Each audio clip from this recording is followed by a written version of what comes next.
Alrighty, welcome to another episode of Pacific Football Weekly. This is all straightened out here. I'm Cliff Fenning along with Charlie Latt. We've got Jarlene Eubanks waiting to come on.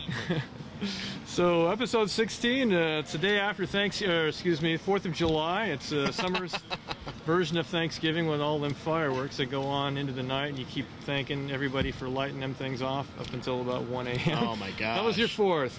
Well, certainly consisted of fireworks went off past 1 a.m.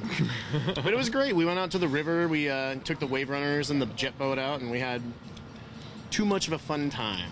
We went to Oaks Park, me, the wife, and the kids, and met the grandparents there. And let me tell you, we went there with the idea we were going to keep it under $100, and we did that in like the first 15 minutes. God. Fortunately, it was only like about 120, so the rest of the day we were able to. But yeah, oh, wow. That's like going to Bullwinkle's under $100. You walk in, it's like going to Costco. Every time I go to Costco, I only need this, and I walk out with 2 boxes full of crap and $200. Costco's good. So we got some.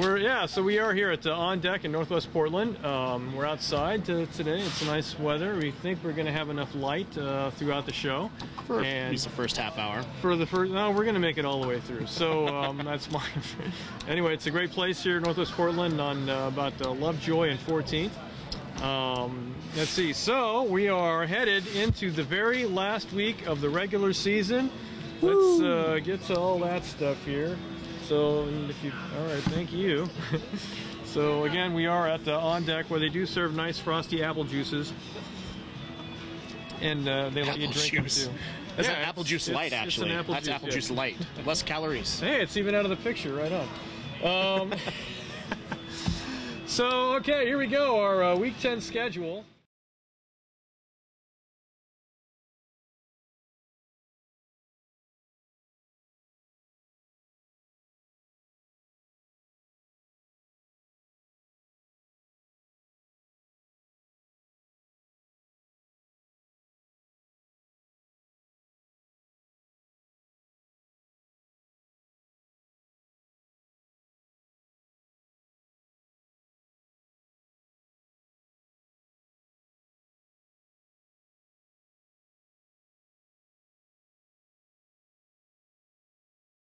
Those guys in the house tonight. We got some Portland Monarchs. We got some Portland Raiders.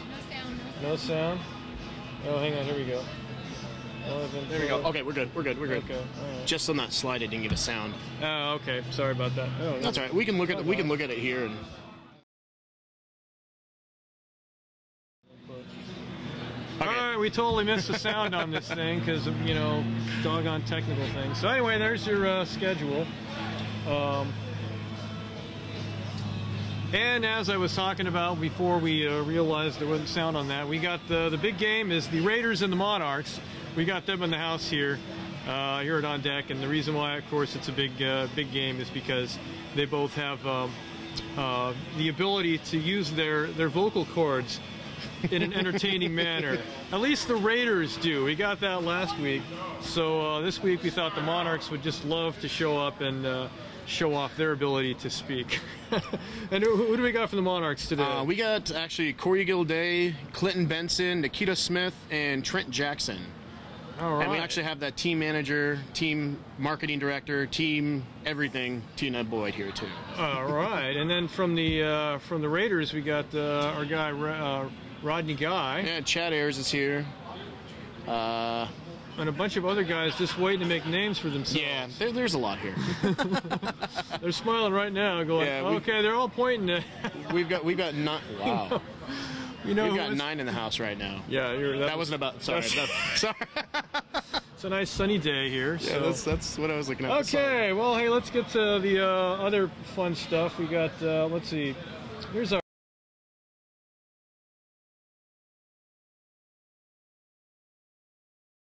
Right, so there's our standings in the north.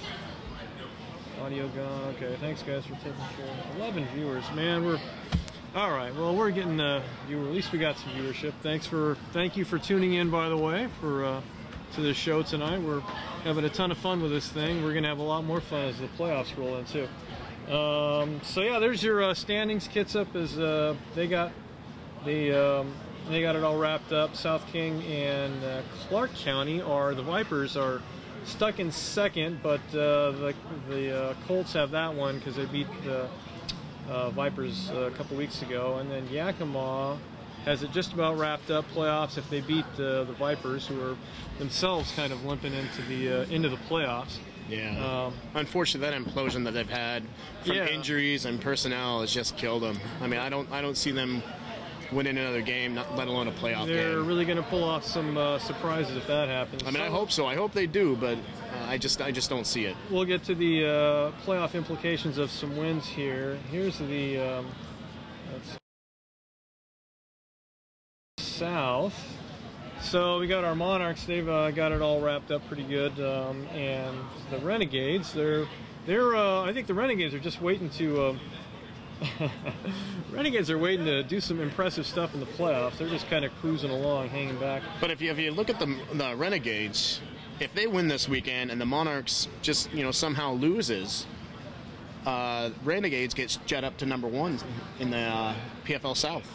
I haven't heard that. No, never mind. Because the head-to-head, never mind. The head-to-head, yeah. And the Renegades had that. They had a shot there, but that was a close game. Yeah. So the Raiders they're in. We know they're in. Right now they're in third, but if they lose, there's actually a shot that they could finish in fourth. But Springfield, they've pretty much all Springfield has to do is win, and they're in here. Okay, so there's our playoff possibilities in the north. Let's actually just go to picture. Oops, hang on. Doggone it. There's our playoff. Moving around here. Sorry about that. All right, so Kitsap and Yakima, they both win. Then Clark County. So this is how it works out playoff-wise. Then the Vipers are at the Bears, and South King goes to Yakima. So Yakima can get all the way up to number 2 if they win, and Kitsap holds this spot. So if that happens, if South King wins and Yakima wins, then it's the same first round. The same first round, they just flip. South King is at home to Yakima. So big game for South King. They either at home or on the road in the first round. So that's in the north. There is the south. So if Springfield wins, they're in, and it just works out as the standings are right now. Monarchs number 1, and Springfield goes to play them, and the Raiders are at Southern Oregon. If the Outlaws should happen to beat Springfield, and Klamath wins, and the Monarchs do beat the Raiders, then yeah, the Klamath's in, Springfield's out, and Klamath goes all the way up to number 3 too. Wow. So they wouldn't even have to play the Monarchs in the first round. They could get a little bit more momentum going. Yeah, we got you there. Both these scenarios are very possible too. Yeah. The one that I didn't put up here was the South Sound. If they win and Yakima loses, and South Sound gets in at number 4. So although we're giving that I think we're giving Yakima more of a chance to beat Clark County than we are the Monarchs over the Raiders. Yeah. Which now who's got to? That's right there in the class of this is definitely going to happen. So anyway, let's go back to what we got. Okay, so what this week's games? What's the? Let's go to South King, Kitsap County. Who do you like in that game? South King. I like the Bears. I love South King. They both picked up a lot of players from the diminished Cobras. The Cobras, yeah. Yeah. So, but I'm going to give the athletic edge to South King. Wow. I'm going to go with the Colts on this one. Okay. Sorry, Joe. I mean, I believe in your guys' team, but right now I have to go with the hot team on the South King Colts. See, and I got to...